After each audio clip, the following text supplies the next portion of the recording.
Fin de citation saison 1. Avec un grand verre de lait et un petit sombrero. Une série musicale incroyable. Avec des gentils un peu limite. Mon nom de scène c'est DJ, ouais, DJ Shadow. Et je suis Canif, un flambeur, un joueur dégénéré. On m'appelle Guilty Fixer et j'ai une âme de rêveur. Des méchants plutôt pas cool. Arrête tout de suite de traîner. On doit localiser ce cafard, ce zonard, ce bâtard. Faut qu'on le sèche. Je suis une traqueuse de trous ducs, une trotteuse de trottoir, une truande détraquée qui retrouve même les trous noirs. Et bonsoir, c'est Monsieur Série pour un podcast qui n'a pas d'émission particulière. C'est pas un portrait en série, c'est pas un Monsieur Série and Friends, c'est plutôt, allez, on va dire un portrait de podcasteur. Voilà, un portrait de podcast pour être précis, avec fin de citation. Un podcast que j'ai découvert donc il y a maintenant une semaine, un peu plus d'une semaine. Ça va assez vite pour l'enregistrement. C'est un podcast concept. Qui est en fait pour moi une série musicale, un podcast série musicale. Vous m'arrêtez si je dis des bêtises. Créé donc entre autres par Thomas Hadda et Alexandre Choisela. C'est ça? Je me trompe pas dans ce que j'ai noté? Exactement. Jusqu'ici tout va bien. Tout va bien. Donc quand je dis concept série musicale podcast, ça va? Ouais. Très bien. Voilà. Très bien. Voilà. Moi, en tout cas, je range là-dedans. Apparemment, Spotify ne le fait pas. Mais bon, vous pouvez le trouver partout sur Apple Podcast, Podcast Addict et toutes les bonnes crèmeries habituelles. Et vous en avez pour une saison pour l'instant de 15 épisodes d'à peu près 5 minutes. Selon les épisodes, c'est parfois un peu plus court. Notamment, par exemple, l'épisode 2 qui fait 1 minute. Ouais. Quand je dis un peu plus court, on passe de 5 à 1 minute. Mais bon, vous en avez pour à peu près 1 heure d'écoute et d'histoires un peu spécifiques. Mais on va revenir dessus tout de suite. D'abord, merci d'avoir accepté l'invitation, Thomas et Alexandre. Avec plaisir. Et juste, On est ravis. quel est votre background exactement avant de parler directement de fin de citation? Je sais pas par qui je commande, par Thomas. Mon background, qu'est-ce que tu veux dire? D'où tu viens avant de faire ce podcast fin de citation? Est-ce que c'est ton métier? Est-ce que c'est une passion? Moi, je suis plutôt, je travaille plutôt dans le social.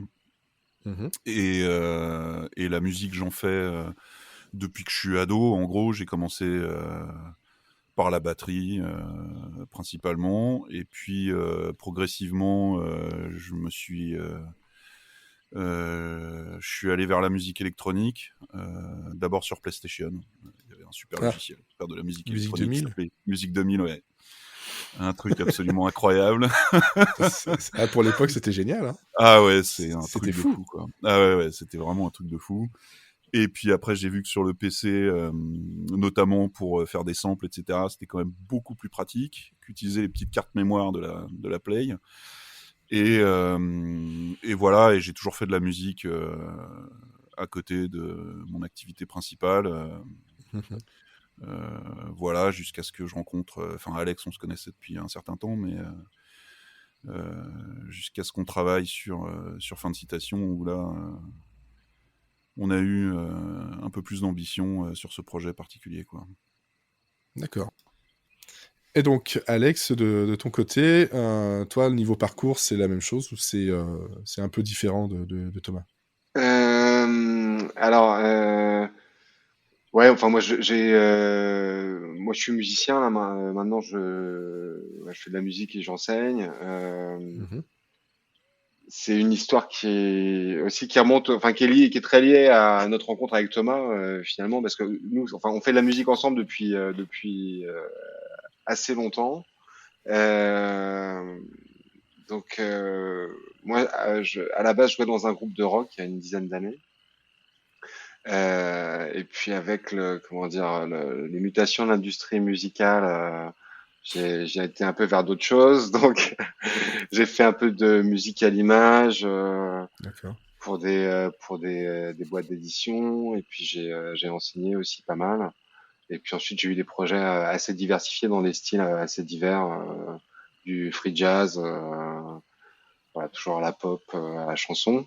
Mhm. Et tout en continuant à bosser avec avec Thomas, en fait, on a avant fin de citation, on avait un duo électro-rock, donc lui il était aux machines, j'étais aux guitares. Donc voilà, D'accord. mon background, on va dire, c'est un petit peu ça. J'ai fait voilà, Ouais. du rock, Donc du c'est jazz à la guitare. Ouais. donc c'est très musical, autant professionnel que sur le côté. Voilà, c'est de la musique tout le temps, quoi. Ouais, c'est très musical. Ensuite, bon, enfin, on a tous les deux ouais, un goût pour l'écriture aussi Ouais. enfin qu'on développe, qu'on a développé ouais, nous-mêmes, mais enfin, on n'a pas édité de trucs, on n'a pas de façon Mm. professionnelle, on va dire. Donc, D'accord. mais c'est quelque chose qui nous occupe pas mal. Mm. Et alors, je sais pas si tu veux qu'on évoque, bah, tu poseras peut-être ta question, mais notre rencontre, mais Bah, vas-y. c'est, ok.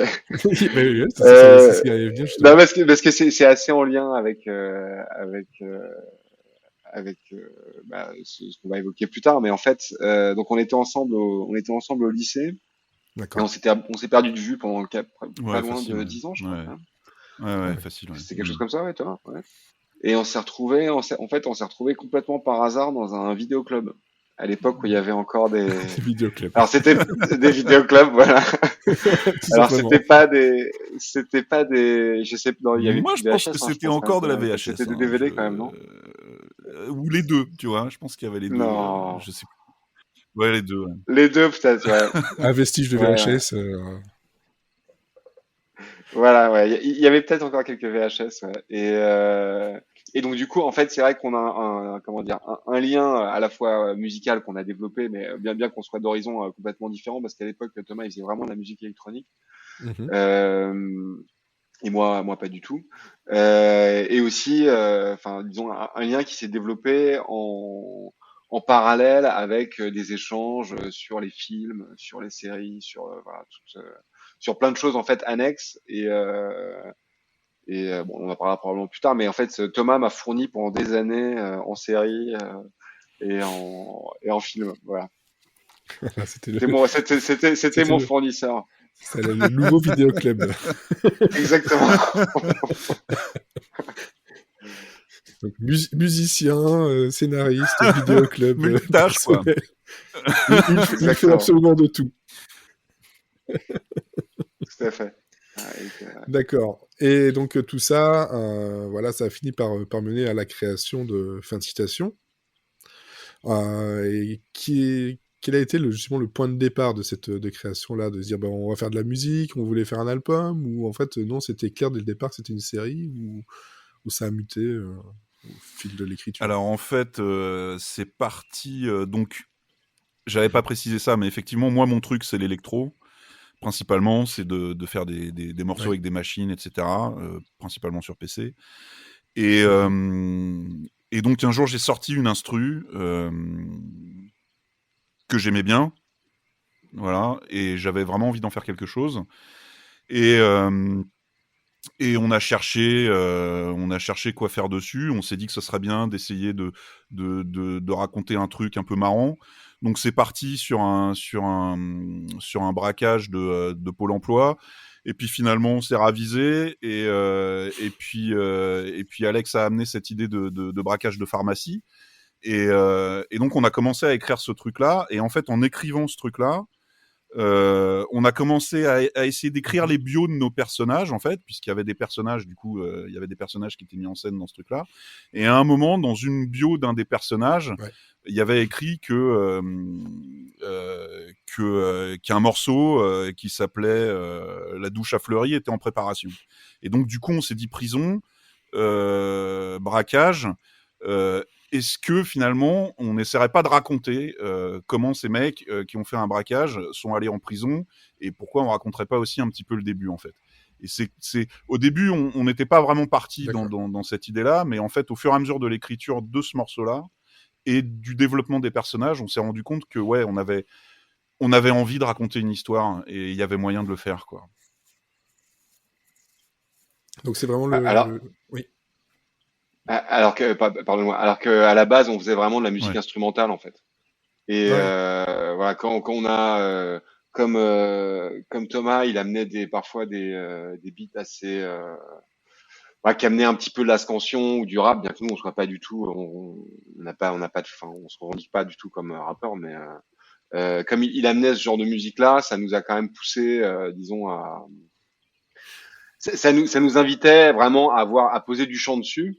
Et donc voilà, de fil en aiguille, on en est arrivé à ce projet qui aussi nous permettait de conjuguer nos goûts musicaux assez diversifiés avec voilà le goût qu'on partage pour les histoires, pour les séries. Donc c'était un peu le médium parfait pour nous. En fait pour se marrer, parce qu'à la base on a fait ça vraiment pour s'amuser. De toute façon, c'est toujours mieux de commencer là-dessus. Hein. Ouais, c'est on une est bonne rarement base. déçu quand on fait quelque chose pour s'amuser que quand on fait quelque chose pour gagner de l'argent directement. Hein. Donc, de toute façon, c'est bien connu. Ouais. Bon, Mais voilà, vous êtes parti donc d'une instru voilà, qui n'avait aucune histoire derrière, mais cet instru-là a inspiré une histoire de, voilà, tu disais de braquage, prison, etc. Donc tout ce qui est raconté justement dans Fin de citation, au moins sa saison 1, parce que bon, je sais pas si ce sera ça une anthologie ou des choses différentes à chaque fois ou une suite, ça voilà, c'est seul vous le savez ou vous ne le savez pas encore parce que vous n'avez pas travaillé dessus, parce qu'il faut rappeler aussi quelque chose. Oui, on y pense en fait un petit peu même. Pour l'instant. Fin de citation, donc la saison 1 est arrivée donc le 14 juin dernier, donc 2021 pour remettre ça, et ça s'est terminé, je vérifie ça, le 12 juillet, donc tout ça posté sur un mois, un peu moins d'un mois de temps, mais je suppose que voilà, c'est pas le 12 ou le 13 juin que vous avez dit voilà, on va faire un truc avec ça. Non, ça a pris combien de temps exactement, l'écriture ça a pris un petit peu de temps parce que on a, c'est-à-dire en partant du premier morceau, on s'est rendu compte que qu'il y avait un certain nombre de contraintes parce que non seulement voilà, il fallait qu'on élabore une histoire, mais en plus comme c'est un format musical, on avait la contrainte de l'écriture des chansons. On voulait que certaines tiennent d'elles-mêmes, c'est-à-dire qu'on puisse les écouter indépendamment les unes des autres. Ouais. C'est pas toujours évident, et ce qui n'est pas le cas pour toutes.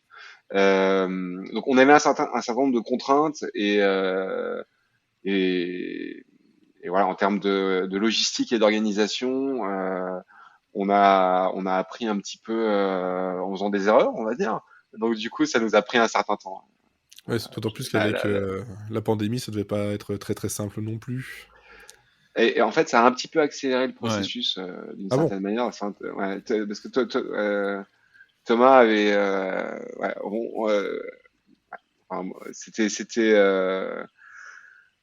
avait décidé, et moi j'étais complètement d'accord, mais que il fallait en profiter vraiment pour finaliser le projet, et qu'on avait le temps de le faire, et c'est le moment où on a pu auditionner certains des personnages et avoir une sorte de casting. Enfin, c'est un bien gros mot, mais vraiment finaliser tous les rôles. Et donc finalement, ça a été une forme d'opportunité pour Nelly. Donc oui, dans cette histoire, donc pour essayer d'un peu rappeler aussi ce qu'est l'histoire, donc on parle ici de 6 personnages. Donc c'est considéré comme une aventure urbaine, hein, c'est ce que je voyais écrit, et c'est vrai. On est bien dans l'aventure urbaine, où on a donc justement 3 musiciens qui essaient de sortir et de financer leur premier album, d'où le braquage. C'est vrai qu'un braquage de Pôle emploi, les enjeux n'étaient pas hyper intéressants sur le Pôle emploi, en fait. Non. Et de l'autre côté, il y a une mafia gérée par le boss et Ange Marsulacci. Moi, personnage que j'aime beaucoup, je sais pas qui a fait la voix, mais j'aime vraiment beaucoup Ange. Il a une voix bien rauque que j'aime beaucoup. Tout comme Street Credibility est taré, ça s'entend. Je sais pas qui c'est, mais il est complètement taré. Voilà, donc on a 3 personnages, et donc dans les musiciens, on a, donc je vérifie les notes, Didier Shadow, Canif et Guilty Fixer. C'est ça. C'est ça. J'aime bien le côté, il y a Canif, Guilty Fixer et Didier Shadow. C'est des trucs. Ouais, pardon. Et Et pour être franc, moi, quand j'entendais Didier Shadow, Bah, c'est j'ai une pensé à référence. DJ Shadow. Bah oui, Je oui, me c'est suis une dit, ah, référence c'est peut-être un toute clin pourrie, d'œil. un jeu de mots tout pourri. Ah, Moi, j'écoutais que ça à l'époque. ah, J'écoutais ça que va, je ne ça à suis pas trompé l'époque, alors. et du coup, il m'appelait comme ça en fait pour se foutre un peu de moi. Alex et puis notre bande de potes, et du coup, je les gardais, ça me faisait marrer. Voilà quoi. Mais c'est extrêmement. Oui, oui, c'est un clin d'œil assumé à DJ Shadow, D'accord, ouais, donc, tout à fait. Ouais. donc ça va. Mes références sont assez bonnes. Et donc on a voilà donc 15 épisodes qui nous racontent toute cette histoire. Je pense que ça se passe à Paris, Ouais. si je me trompe pas. Et tout ça, moi c'est dans le mail, tu avais mis que c'était inspiré très 80s, Au niveau du 90s, son, de la musique, ouais, ouais, tout à 80, fait. Ouais. 90. Ouais, Mm. voilà. Mais par contre, l'histoire, elle se passe Ouais, tout à fait. Ouais. époque contemporaine, quoi. Il n'y a pas vraiment de date précise. Euh, Même Il y sur a, le il y a- il y poster. a un- il y a une chanson Oui, flashback en fait qui retrace 86. l'histoire de 1986 qui retrace un peu l'histoire d'un personnage Ouais, mais sinon c'est ouais. assez contemporain. Ouais. voilà.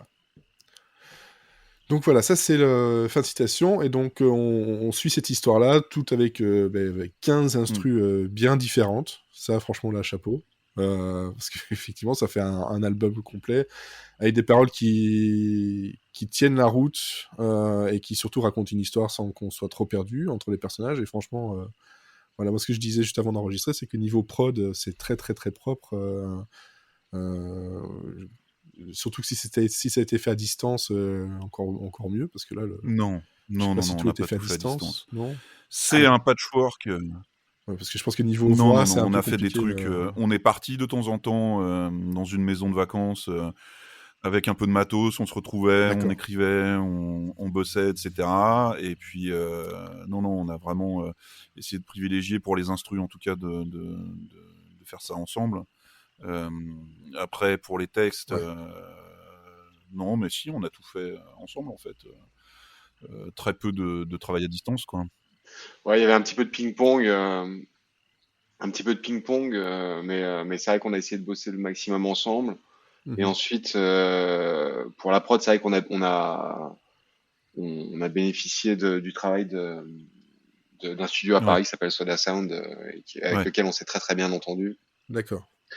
Ils ont fait un Et taf ils ont de fait un fou. super Ouais, boulot en fait. Donc Ouais. on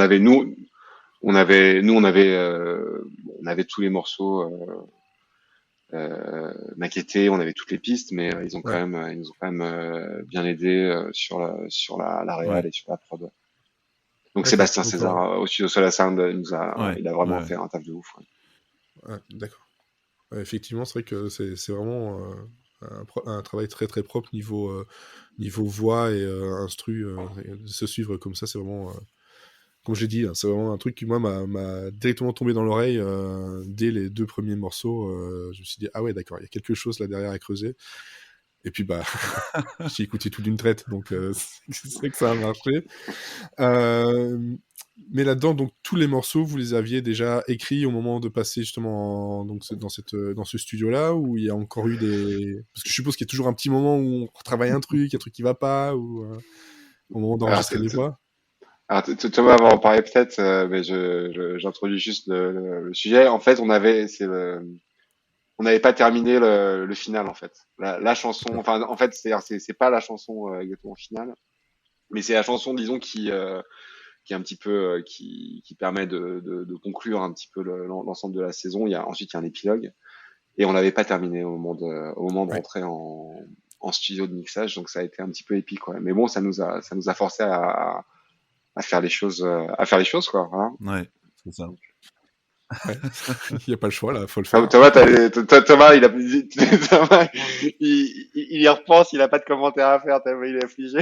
Non, non, je me demandais, mais on va le dire, hein, puisqu'on est là pour dire les choses. Euh, T'avais évoqué, on avait parlé du projet à quelqu'un d'autre, et il avait évoqué le fait que le final, on avait le mix qui commençait à 9h du matin, et grosso modo, le morceau a été terminé à 8h59, quoi. Donc vraiment, enfin, ça a été très, voilà, ouais, sur le fil, quoi. Mais elle était très compliquée, cette chanson. Enfin, cet épisode était très compliqué parce qu'il fallait résoudre quasiment tous les enjeux qu'on avait amorcés sur les épisodes précédents, quoi. Donc ouais, c'est quand même des quelques arcs narratifs qui sont lancés effectivement un peu dans tous les sens. Effectivement, faut pouvoir les raccrocher à la fin et que ça tienne la route, quoi. Ça c'est. Mais c'est vrai que c'était un morceau bien épique. Moi, personnellement, moi j'aime beaucoup celui de la forêt. Vidange, ouais. Ah oui, la forêt, ouais. Celui qui s'appelle la forêt. La forêt. Mais Vidange aussi, j'aime beaucoup. Comme je disais avant, voilà, je suis franc là-dessus. Le seul qui a moins bien marché sur moi, en tout cas au début, c'était Stalingrad. Je sais pas pourquoi, alors que finalement, après, il reste en tête. Mais voilà, c'est le seul, mais là-dedans, il y a, ouais, c'est vrai que niveau années 80, j'écoute pas beaucoup parce que globalement, c'est du rap et du hip-hop. Globalement, avec quelques influences en plus, mais globalement, c'est ça. C'est pas un genre que j'affectionne forcément tout particulièrement, mais là, j'aurais rien vu de mieux collé à l'histoire, quoi. Mais vu que de toute façon c'est l'instrumental qui a créé l'histoire, c'était logique aussi. Mais tout se tenait, ça fait vraiment un album où on sent en fait une cohésion. C'est pas un patchwork de 15 épisodes où à chaque fois on a un morceau différent d'un artiste différent. Là on sent que on voit la patte de vous deux. Je sais pas s'il y a quelqu'un d'autre en plus dans les instrus. Non, on est tous les deux. Non. Voilà, en tout cas, voilà, niveau cohérence, ça tient la route de bout en bout, quoi. Là-dessus, encore une fois, bravo. Donc, vous pensez à la saison 2. Donc, voilà. Est-ce que saison 2, toujours même personnage, d'autres, c'est ouvert, c'est pas encore fixé, autre genre musical? Alors, la saison 2... on a commencé à y réfléchir. Bien sûr qu'on va prendre parce on a des personnages qu'on aime bien et on va continuer de raconter leur histoire. Après voilà, il y a d'autres personnages qu'on a envie d'amener. Et puis des nouveaux personnages et puis des personnages qui étaient très très secondaires dans la première saison éventuellement. On aimerait bien continuer sur la même forme, mais on aimerait bien se renouveler aussi. Donc on réfléchit encore à une manière d'apporter quelque chose de nouveau à ce qu'on a fait sur la première saison. Et puis voilà, Alex,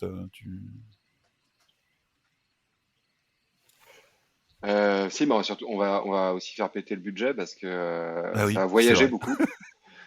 Donc du coup, voilà. donc du coup, voilà, ça va se passer dans pas mal de régions du globe. Et donc voilà, on avait envie de ça en fait, comme c'était effectivement assez centré sur Paris et puis un petit peu sur le sud de la France la première saison. Là, on va essayer de faire voyager un petit peu les persos et de faire prendre une dimension un peu plus internationale à leurs aventures. Donc voilà, pour nous c'est assez rigolo de réfléchir à tout ça. Là, il y a plein de trucs, on a plein d'idées. Ouais, forcément, il y a plein d'envies. Et puis après, on se dit, il y a un budget à respecter ou à trouver, plutôt. Ouais. Bon, ensuite c'est vrai, pour les placer, en Amérique latine ou en Asie, finalement, sur un podcast, ça va, quoi. Ça reste raisonnable comme budget, en fait, on bouge pas. C'est l'avantage, c'est que comme il n'y a pas d'image, bon, on peut faire voyer même dans l'espace s'il faut. On peut aller où on veut. Ouais, ça va. On peut absolument aller où on veut. C'est l'avantage du son. On peut faire croire ce qu'on veut. Et donc, justement, par rapport aux personnages, donc il y a 6 personnages avec avec des voix différentes. Est-ce que ça veut dire si je veux dire comédien, comédienne, ou en tout cas chanteur, chanteuse différents, ou non, c'est moins que ça et on se débrouille avec des imitations. Alors, déjà, sur la première saison, en fait, Thomas a interprété 2 rôles. Ouais. Et dont Ange Marcellucci, que t'aimes beaucoup. Ah. Donc, il interprète Ange et... Mais non, ouais. Ah non, pas Ange Marcellucci, pardon. Excuse-moi. Il fait Didier Shadow, pardon, et Guilty Fixer. Et Ange, c'est Mathieu, c'est un excellent interprète aussi qui s'appelle Mathieu Goussef. Mais je dis ça parce qu'à la base, en fait, Thomas faisait plein de rôles, donc du coup, j'y perds un peu mon latin. Mais donc, en fait, Thomas interprète 2 rôles, moi j'en interprète un. Et donc, voilà, il y a Mathieu Goussef qui interprète Ange Marcellucci et Laure Barbotte qui interprète Street Credibility. Et ensuite, il y a quelques featuring, enfin, voilà, il y a quelques apparitions de personnages très secondaires, donc des gens qui nous sont proches, on va dire.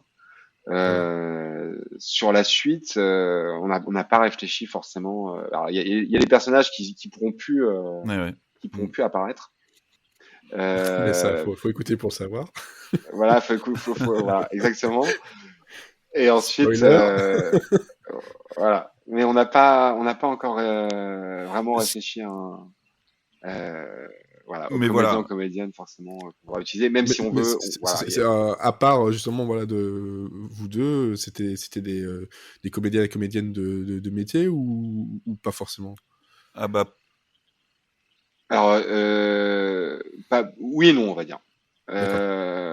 C'est-à-dire que Thomas, je te laisse en parler peut-être. En fait, Mathieu Goussef, c'est un ami à moi, en fait, qui a suivi le projet depuis le début et je sais pas si t'es allé te balader un peu sur le site, mais sur le site, sur la présentation des personnages, il y a des graphes qui ont été faits sur le nom de Didier Shadow, Guilty Fixer et Canif. Et donc, c'est Mathieu qui a réalisé ces graphes avec son fils. Et donc, du coup, ça a été assez évident pour nous de lui proposer de faire un personnage. Et Laure, moi, j'ai fait un peu de théâtre d'impro. Et j'avais un copain qui faisait de l'impro, qui lui bossait dans une école de théâtre. Et quand je lui ai parlé du projet, il m'a dit tiens, Laure, elle pourrait très bien faire Street Credibility. Laure, elle a, si je dis pas de bêtises, elle a pris des cours de théâtre, elle a pris des cours de comédie musicale, donc grosso modo, elle a fait ça vraiment, mais extrêmement bien. On est vraiment très très content de son travail. Ouais, voilà, c'est ça. Aussi, une chanteuse. Et pour nous, en fait, si tu veux, au début, on se disait qu'on allait faire toutes les voix tout seul. Et en fait, on s'est rendu compte très rapidement que pour comprendre l'histoire, il fallait comprendre les personnages et il fallait les dissocier et en fait, si on faisait toutes les voix, c'était impossible. Et donc c'est pour ça que, pardon ? Non, c'est ingérable. Oui, c'est ingérable. De toute façon, même pour la personne qui écoute, ça, on se dit, bah oui, on entend les timbres de voix, on se dit, bah, c'est la même personne qui fait juste une voix différente, et ça finit par faire sortir la personne de l'histoire. Hein. Ça, c'est surtout en format audio. Si jamais elle y rentre, tu vois, parce que. Et donc, du coup, quoi qu'il arrive, si on a des nouveaux personnages dans la deuxième saison, on fera appel à des voix différentes des nôtres, quoi. Ça, c'est certain. D'accord. Donc le site, c'est fancitation.com. Comme ça, je rajoute tout ça un petit peu. Je mettrai aussi dans le détail du podcast. Et justement, là, je suis perdu sur un truc. Parce que c'est vrai que Street Credibility, c'est vrai que c'est celle qu'on entend qui a plus de bagages, mais malgré tout, dans l'ensemble, il n'y a pas une voix qui sonne comme quelqu'un qui n'a jamais fait ça et ça, je trouve ça assez remarquable, surtout de savoir que c'est des niveaux, des profils totalement différents, quoi. Mathieu, en fait,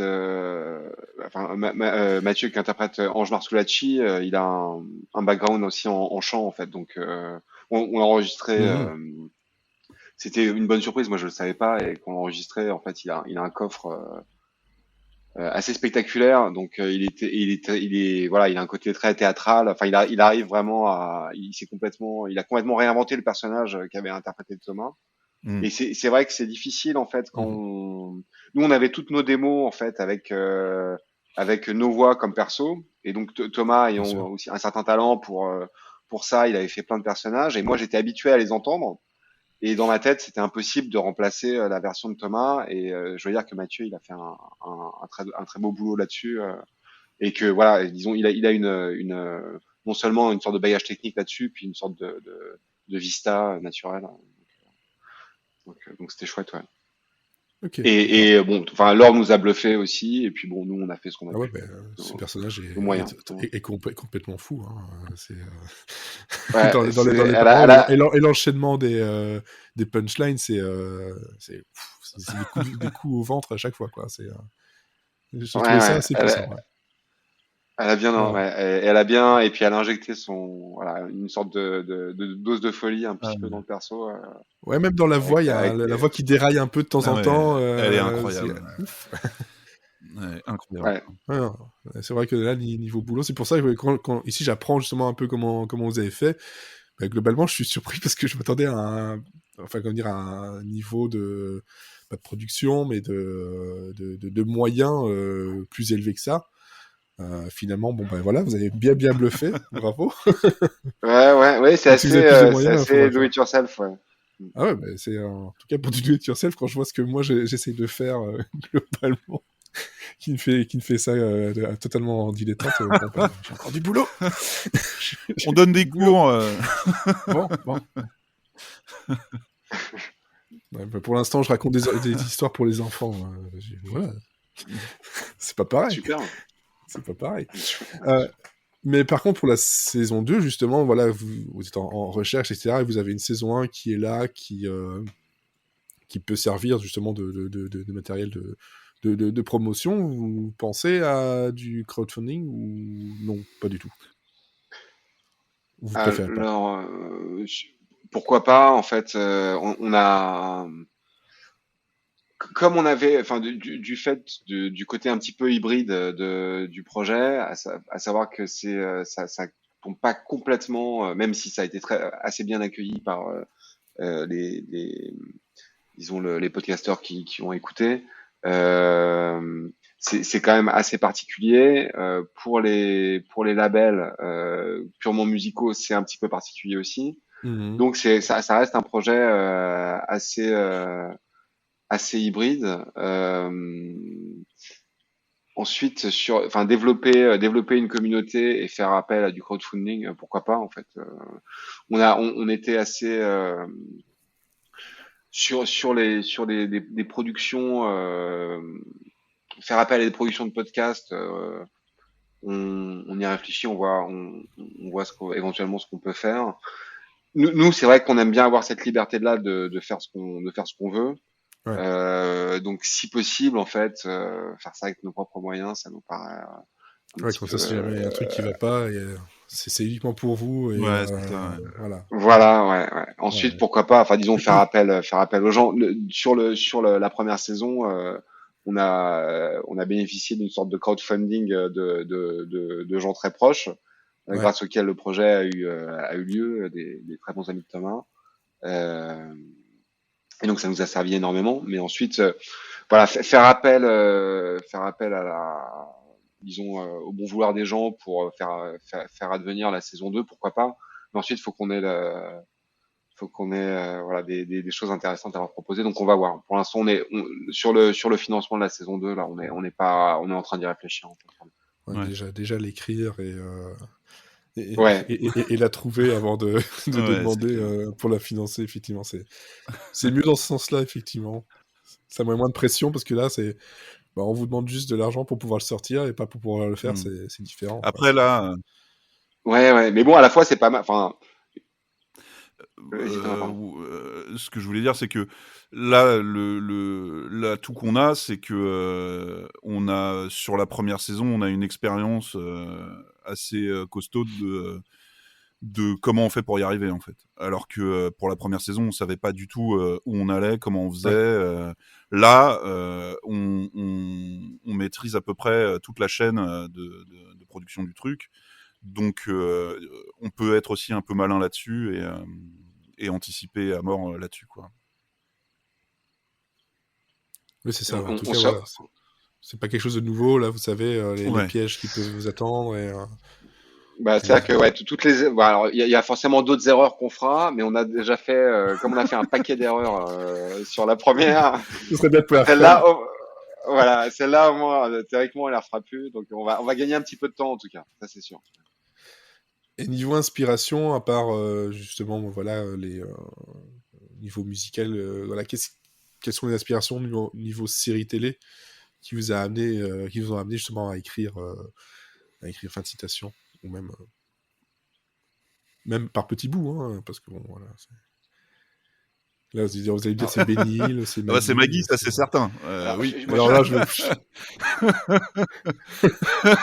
Ah, attends.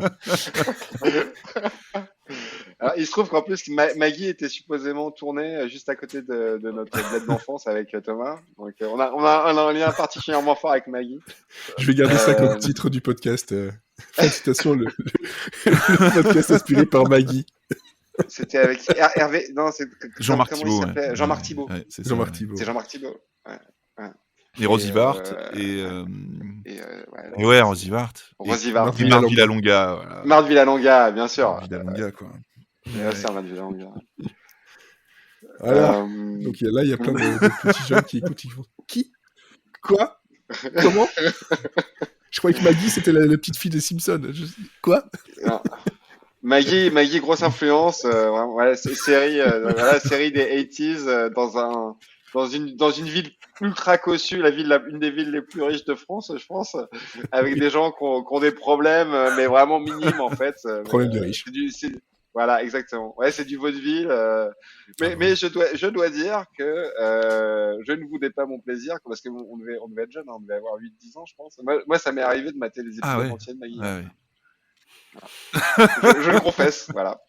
Ouais. Mais donc pour pas trop digresser, en fait, en termes, donc comme je disais au début, en termes de série, c'est comment dire, je vais pas dire le mentor, mais disons l'expert en tout cas à fin de citation, c'est plutôt Thomas qui est un gros consommateur et qui moi m'a fourni pendant des années. Et comme je lui faisais confiance sur plein de trucs, voilà, il faisait office de filtre sur plein de trucs. Donc moi, ça m'a permis de voir énormément de choses. Alors ensuite, j'ai vu des choses avant, mais les influences en termes de série sur fin de citation précisément, je pense que c'est assez diffus. On s'est pas dit on va s'inspirer de tel truc. Mais c'est vrai que bon, forcément on y a pensé. Vu que moi j'en ai maté, mais bon. Thomas est aussi un gros consommateur. Et donc justement, Alors, Thomas, les influences précises. Dans fin de citation, il y a un espèce de mélange entre une forme de noirceur et puis comme on aime bien se marrer avec Alex, un peu d'humour. Voilà, c'était un truc qui nous tenait à cœur parce que voilà, on a vraiment encore une fois le plaisir de rigoler. C'était important pour nous. Et sur ce registre-là, moi, il y a je vais pas faire l'inventaire de tout ce que j'ai regardé et de tout ce que j'ai aimé, mais sur ce registre-là, il y a vraiment deux séries qui pour moi sortent du lot. C'est Twin Peaks de David Lynch, parce qu'il y a un mélange de noirceur absolue et puis de petits plaisirs de la vie, d'humour aussi, parce que c'est parfois assez drôle, Twin Peaks. Voilà. Donc il y a cette série-là qui, moi, est très très chère à mon cœur. Vraiment, c'est un truc, c'est vraiment un des trucs que je préfère. Et il y a une autre série danoise de Lars von Trier qui s'appelle L'Hôpital et ses fantômes. Kingdom Hospital, qui a été réadapté par la suite par Stephen King, si je dis pas de bêtises, mais cette réadaptation est absolument épouvantable. Et donc Kingdom Hospital, c'est pareil, c'est un mélange d'histoires de fantômes, ça se passe dans un hôpital. C'est extrêmement noir et en même temps extrêmement drôle aussi. Donc, en tout cas, moi, de ce que je préfère en termes de série, c'est ces deux trucs-là. Ça sort beaucoup du lot. Après, il y a aussi beaucoup la culture, les séries anglaises, les séries britanniques. Un truc qu'on adore avec Alex, c'est Life on Mars et Ashes to Ashes. Qui sont deux séries aussi absolument incroyables, qui sont servies par des acteurs complètement fous, notamment, si je dis pas de bêtises, Philip Glenister, qui joue le rôle du commissaire, qui est un type extrêmement charismatique, très fort en gueule, qui prend tout le cadre quand il arrive. Enfin, c'est un mec absolument incroyable. Il y a ces trucs-là, il y a John Sim, ouais, c'est ça. Voilà, c'est John Sim et Philip Glenister. Ils sont incroyables, ces deux types-là. Il y a une série qui s'appelle Spaced, qui a été faite par... Comment il s'appelle le mec qui a fait Shaun of the Dead, pardon. Simon Pegg. Non, Simon Pegg joue dedans, mais... Si.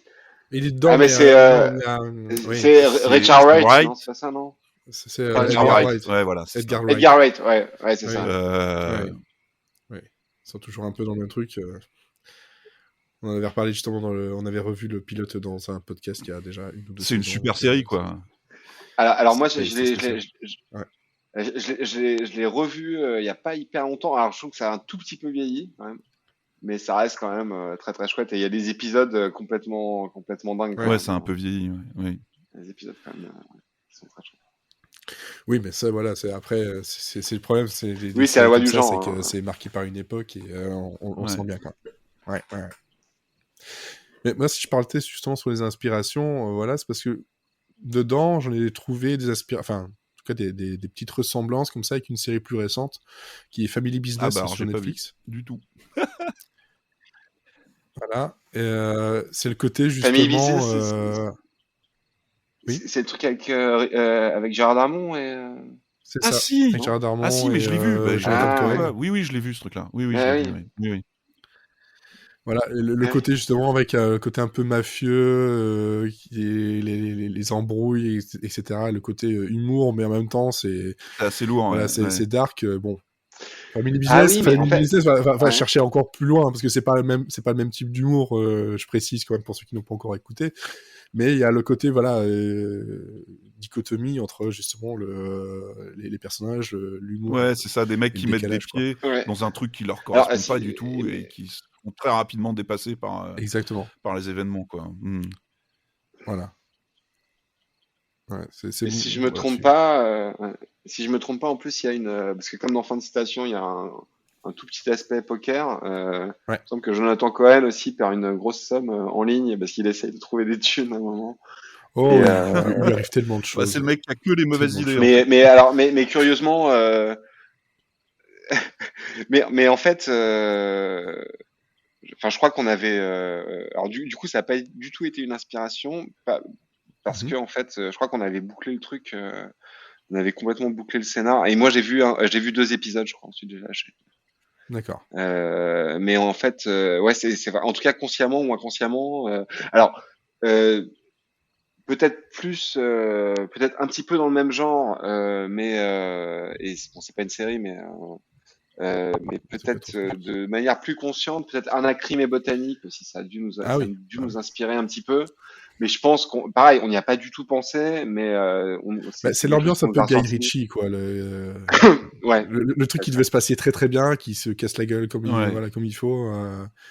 C'est typique de Guy Ritchie. Et le postulat de départ, ça part exactement. Il y a longtemps, ouais. Et le postulat de départ de Fin de Citation, ça part exactement comme le début de Anacrim et Botanique aussi, effectivement. C'est quelqu'un qui perd au poker, qui contracte une dette auprès de la mafia, et voilà, quoi. Ouais, c'est ça. C'est pas le bar de Sting. Mais... Non.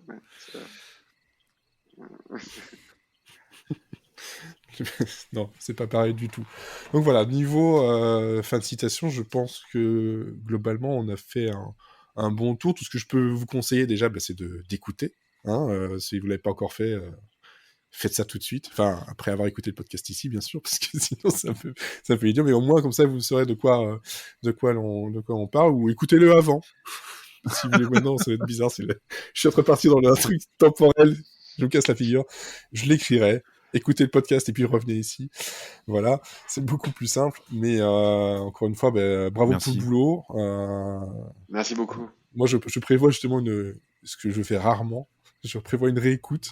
C'est l'avantage, c'est qu'il y a 15 épisodes, donc c'est facile. Contrairement à certains podcasts comme le nôtre où il y en a 300 et quelques. Voilà, je demanderai jamais à personne de nous réécouter. Mais par contre, voilà, on est parti sur les séries. C'est pas innocent non plus. C'est par rapport justement à vos goûts. On commence déjà à avoir un petit peu des bribes comme ça. Mais quelle série regardez-vous en ce moment, Alexandre? Alors, c'est une bonne question parce qu'en ce moment, moi, je mate plus trop de séries, à vrai dire. Ah. C'est-à-dire que, voilà, J'ai bien joué. ouais, non, mais en fait, j'ai beaucoup regardé de choses pendant le confinement qui m'ont plu d'ailleurs. Ouais. En France. Et en ce moment, j'ai un tout petit peu lâché l'affaire. En fait, j'ai lâché l'affaire pourquoi? Parce que je me suis rendu compte que je passais plus de temps sur Netflix à essayer de trouver quelque chose qu'à regarder des choses en fait. Et ça m'a frustré énormément. C'est la maladie de Netflix. Ouais, peut-être, ouais. Et donc du coup, c'est vrai que en ce moment, je regarde rien, je regarde rien de précis. Alors les dernières choses que j'ai vraiment aimées, Mhm. une série israélienne que j'ai trouvé super qui s'appelle Téhéran, alors qui est Ouais. peut-être pas sortie partout, mais j'ai trouvé très chouette, un truc. Téhéran était sur Netflix, hein. Ouais, peut-être, ouais. Oui, ça peut-être c'est passé sur Netflix, ouais. Je pense. Ouais, je trouvais ça très réussi, ouais. Il me semble que oui. Ouais. Une série produite par Clooney qui s'appelle Catch 22. Ouais. Et qui est adapté. Sur Prime, je pense, non? C'était toujours qui Netflix. elle était sur Canal à l'époque. Ah ouais, c'est Catch 22, ouais, c'est vrai qu'à chaque fois, entre la France et la Belgique, il y a des différences. Donc, Là-dessus. ça, j'avais trouvé ça super, tiré Ouais. d'un bouquin culte américain, et j'ai trouvé ça vraiment très très chouette. Mhm. Qu'est-ce que j'ai vu? Ah oui, c'est ça. Et en fait, début du confinement, bon, du coup, c'est pas du nouveau. Comme en fait, je suis un peu addictif avec ce genre de truc. Donc, c'est-à-dire si je commence, en fait, je m'arrête pas, mais vraiment, je suis capable de pas aller bosser en fait du tout. Ouais. Donc, je me suis dit, je vais faire que les trucs vraiment, les trucs qui ont passé l'épreuve du temps. Ouais. Et ça faisait des années que Thomas me recommandait Six Feet Under. Donc en fait, je me suis au début le début de la pandémie, alors dans une ambiance en plus un peu gloomy, j'ai regardé tout, j'ai regardé tout Six Feet Under Histoire de te remonter un peu le moral. Comme ça. Donc voilà, exactement. Et j'ai trouvé ça bien. J'ai pas trouvé ça absolument incroyable, mais j'ai trouvé ça assez bien quand même. J'ai trouvé ça assez chouette. Alors, je viens de vérifier, Téhéran est sur Apple TV+. D'accord. Pour l'instant. D'accord, ok. Voilà. Moi, je recommande parce que c'est quand même très plaisant. Il y a un petit côté bureau des légendes. Je crois d'ailleurs ils ont fait appel à certains des scénaristes. Enfin, ils sont un petit peu inspirés de ça et c'est assez réussi. C'est un truc d'espionnage. Voilà, il y a une saison, je vois 8 épisodes. Donc voilà, ça se regarde facilement, enfin facilement. Ça prend pas trop de temps. Oui, ouais, franchement, ouais, c'est ça. Oui, c'est pas les 8 saisons de, je sais pas. Et j'ai bien vérifié, Ouais, en France c'est pareil, tout ça est sur Apple TV+. Voilà, c'est eux qui l'ont récupéré. Bon. Très bien. Un abonnement de plus, allez, on n'a pas assez de Prime et machin, et hop là, Apple TV. Alors, toi, Thomas, de mon côté, c'est marrant parce que et du coup, je sens que ça va te faire plaisir. Je remate des vieux trucs que j'avais regardés plus tôt, ou même des trucs que j'avais complètement oubliés, sur lesquels je suis passé complètement à côté. C'est Seinfeld. Voilà, je me suis tout bouffé. Ah ouais. C'est marrant. Ah, mais génial. J'étais complètement passé à côté de ce truc-là.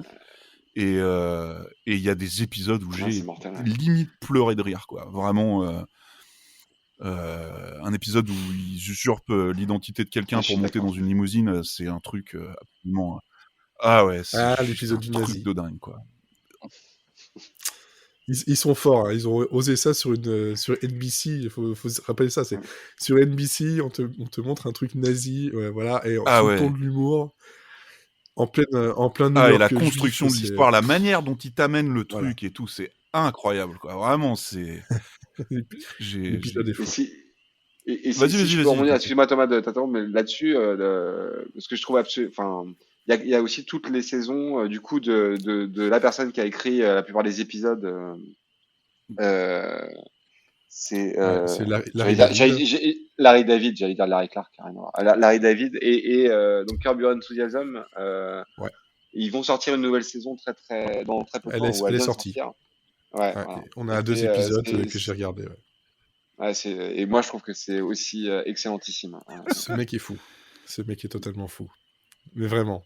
Ça fait 11 saisons qu'il fait ça, et on se demande comment ça se fait qu'il est encore en vie, qu'il n'est pas en prison, avec une tonne de procès au cul, c'est impossible. Mais non, Larry David, bah oui, c'était le co-auteur de Seinfeld, avec Jerry Seinfeld. Mais maintenant, grâce à Netflix, et pendant un moment sur Prime, c'était voilà, en version remasterisée en plus, donc beaucoup mieux que mes DVD. Faudrait que je me Qui mette à vieillissent. ça. Ouais. J'ai achevé aussi parce que je suis curieux, mais quand même extrêmement dubitatif de l'adaptation live de Cowboy Bebop. Je me suis refait tout Cowboy Bebop sur Netflix, le dessin animé. J'adore ça vraiment. C'est vrai que je le regarde du coin de l'œil, l'adaptation live. Je me dis, je Moi, pourrais être j'ai surpris. peur. J'ai tellement peur. Pardon. Mais vu que c'est Netflix, je me dis, je Ouais, risque pas c'est d'être ça. surpris. C'est clair que ouais, en termes de série, Netflix, c'est quand même pas. C'est Voilà, ouais, c'est ça ça. produit Ouais. à la chaîne. C'est ça. Qu'est-ce que j'ai vu Qu'est-ce que je regarde Là, vraiment, principalement j'ai regardé ça, Seinfeld, et ça C'est vrai prend que un 9 peu de saisons, temps. ça Ouais, prend du ouais, temps à ouais, mais regarder. qu'est-ce que c'est drôle Qu'est-ce que c'est drôle Moi, je mate principalement sur Netflix, c'est plutôt les polars. J'ai pas regardé Squid Games, par exemple. Et plus j'en entends parler, et moins j'ai envie de le regarder. Donc j'ai maté un polar, je me souviens plus, un polar qui s'appelle Octobre, un truc très très noir, qui vient d'où C'est danois, voilà. D'ailleurs, en termes de séries danoises et en termes d'influence, on n'a pas évoqué Braun, qui est une série policière absolument incroyable, avec des personnages absolument fous. Enfin, je pense que ça nous a influencé un peu aussi en termes d'écriture. Qu'est-ce que je regarde en ce moment? Voilà, c'est grosso modo, c'est ça. Je regarde Si aussi. Je sais pas, vous connaissez ce truc-là, qui est sur Apple TV? C'est Si, exactement, ouais, ouais. avec Jason Ouais, Momoa. ouais. Que écoute, bien, moi ça j'aime bien, notamment parce que dans l'écriture, les mecs ils font avancer l'intrigue, quoi. C'est pas ils font traîner le truc pendant des heures et des heures. On a vraiment l'impression qu'on nous raconte une histoire qui avance, et je trouve ça assez agréable. Je trouve ça assez agréable. Après voilà, Ouais, c'est une des premières séries qu'Apple TV+ a lancé, son lancement, ouais. son lancement en tout cas. C'est extrêmement violent. Ouais, Hein. ouais, c'est une des premières. Ouais. C'est super violent Ouais. visuellement. Voilà. Bah. Apple TV+, par contre, a vraiment des choses à proposer très surprenantes, très intéressantes. Tout n'est pas forcément ultra réussi, mais ces derniers temps, le nombre de séries que je regarde sur Apple TV+ augmente au fil des mois, quoi. On a commencé Defending Jacob, qui est un truc de procès a priori. Ouais. Et puis sinon, un autre truc que j'ai maté récemment sur OCS, c'est His Dark Material aussi, que j'ai trouvé ça hyper sympa, vraiment très chouette, un truc a priori pour les enfants, si j'ai bien compris, mais c'est quand même assez dark malgré tout. Ben, c'est tiré de. Comment c'est encore le. Oui. Il y a eu des films avec. Il y a eu des films. Ouais, je sais je plus me le souviens nom plus français. non plus. Mais c'est. Je sais plus du tout maintenant, j'ai un trou de mémoire, parce que j'ai plus le titre français. Donc c'est À la croisée des mondes, ça c'est le titre français, et c'est une trilogie fantasy. Mais l'autre, ouais, c'est enfant, on va dire, c'est enfant, Jeune c'est ado, ouais. jeune, Ouais, jeune ouais. adolescent quand même, hein, plutôt. Ouais, plutôt. Et je sais plus du tout les autres, comment c'était tiré encore. Enfin bref, c'est une série de livres qui ont maintenant une vingtaine d'années. Ils disent, ouais, ça c'est jeune adulte. Mais c'est vrai que on pourrait penser que c'est pas pour les enfants vu les origines, mais je pense pas que les enfants puissent Ouais, supporter tout ce je qu'on pense va qu'il y a dedans moyen non de les plus, hein. traumatiser un petit peu. Un peu. Et On est tous passés par là, hein. Le traumatisme. On a tous un trauma lié à un film ou une série. Bon, c'est après, bien si on aussi, peut ouais. éviter, c'est bien aussi. Et ah oui, je voulais parler d'un autre truc aussi que c'est pas un truc que j'ai regardé en ce moment, mais que j'ai vu assez récemment et que j'ai adoré. C'est un truc qui s'appelle Les Grands. C'est une série française qui était passée sur OCS, qui raconte l'histoire d'ados au lycée qui galèrent. Enfin, c'est un truc un peu comédie, un peu sérieux. J'ai trouvé ça super. Vraiment, j'ai trouvé ça hyper bien foutu, hyper bien écrit. Les personnages sont vachement attachants. J'ai trouvé ça très très bien, quoi. Vraiment. Ah ben, disons, ça fait des séries très éclectiques, hein. On passe de Seinfeld à His Dark Materials et plein de choses comme ça. Donc tu regardes un peu de tout. Effectivement, je comprends le côté, c'est la référence, c'est celui qui te fournit en série et en film. Ouais. Bah, en plus, Il essuie les plâtres et puis après il donne. mais c'est ça, ouais. Et qu'est-ce que tu m'as conseillé comme truc super que j'avais bien aimé? Le truc avec Kate Winslet, là, le polar. C'est quoi? Un polar avec Kate Winslet, assez dark. Attends, je sais pas. Je me souviens plus comment ça s'appelle. C'était sur. J'ai l'impression que c'était sur Prime, ça, par contre. Ah, peut-être, ouais. Faut que je vérifie. Ouais, niveau. Ouais, mais c'est il y a pas longtemps, ça, par contre. Ouais, c'est assez récent, ouais. Bon, voilà, Je suis désolé de pas me souvenir. C'est Mare of Easttown, sur OCS. Ouais. Voilà. Ouais, c'était chouette, ça aussi. Bah oui, c'est vu que c'est HBO, forcément, OCS pour l'instant, tant que HBO Max n'arrive pas chez nous. OCS garde encore un peu de clients grâce aux séries HBO. Ouais, bah c'est vrai qu'ils avaient quand même des trucs pas mal. Ouais, effectivement. Bah, Curb Your Enthusiasm aussi, c'est, je pense, sur OCS. Ouais, tout ce qui est. Avec le titre français absolument débile. Oui, c'est qui. Larry et son nombril. Ah, Larry et son nombril, c'est vrai. Ouais. Le traducteur a fait fort là-dessus, hein, franchement. Après, ouais. C'est difficile à traduire, Curb Your Enthusiasm. Ils auraient pu mettre Calme ta joie, ou un truc comme ça. Ouais, mais ça fait film avec Pierre Richard. Donc c'est complet, ouais. On respire et on boit pas à Saint-Tropez. Je me souviens plus que c'est le titre exact. Mais, c'est ça, c'est... ouais, c'est ça. Calme ta joie et prends un Ricard ou des trucs comme ça. C'est bien un film de Max Pécasse. Voilà. Là, je pense que l'âge moyen de ce podcast est une quarantaine d'années. Ah, pas loin. Même, oui, enfin, moi j'en suis à 45. Hein, voilà. Pour avoir vu Maggie de toute manière, il faut. Ah bah bravo. 38. Ah, pas mal. Je suis encore avant, moi. C'est bon. Je suis pas encore. C'est les rediffs, en fait, c'est ça. Non, je me souviens de quelques épisodes quand j'étais petit, mais après, est-ce que je les ai tous vus? Je pense pas. Est-ce que je les reverrai maintenant? Je pense pas. Juste peut-être pour l'intérêt de la première saison qui était enregistrée en public comme aux États-Unis. Ah, je savais pas ça.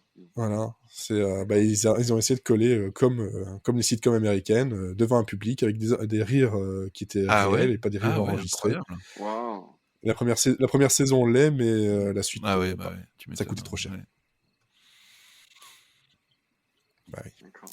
Voilà. Comme quoi, Maggie, finalement, elle a essayé des choses. Ah ouais, Mais ça reste. En tout cas, merci à vous deux d'avoir accepté justement l'invitation encore une fois. Merci pour Merci beaucoup. fin de citation. Et si vous aviez justement une dernière phrase pour convaincre, s'il fallait encore convaincre, parce que je vais taper du poing, écoutez-le. Merde, voilà. Comment convaincre justement d'écouter fin de citation en une petite phrase? Alors, qui Vas-y, commence? Alexandre? Si vous avez envie de passer une heure assez palpitante, mais assez marrante, avec une ambiance, des ambiances musicales diverses, des personnages un petit peu déjantés, des aventures rocambolesques, et une atmosphère un petit peu lourde et sombre, c'est le truc à écouter peut-être. Voilà. Est-ce que maintenant Bah, vu Thomas a qu'il m'a envie piqué d'ajouter tous les quelque chose? il m'a piqué tous les c'est très mots-clés. bien.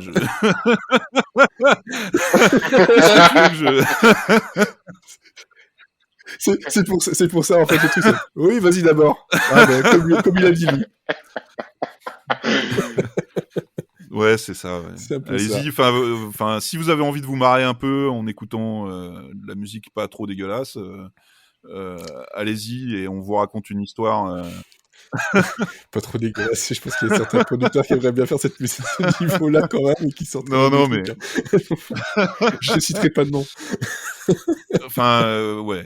Si vous avez envie de vous marrer un peu dans une histoire un peu sombre, écoutez de la bonne zik, allez-y quoi. Ouais, en tout cas, voilà, encore une fois, comme moi je l'ai dit, quand je l'ai écouté d'une traite et j'ai passé mon temps à hocher de la tête avec le rythme, tout en essayant d'écouter toutes les petites punchlines et ça restait en tête quand même des trucs. C'est ça qui est fort, c'est que ce ne sont pas des paroles, c'est vraiment de la comédie, enfin une comédie musicale urbaine. Voilà, on va l'appeler comme ça. Très bien. Voilà. Donc, merci à toi. Et merci beaucoup de nous avoir reçus. Merci. Et à bientôt pour la saison 2 où vous êtes bien entendu les bienvenus pour en parler. Avec grand plaisir. Super.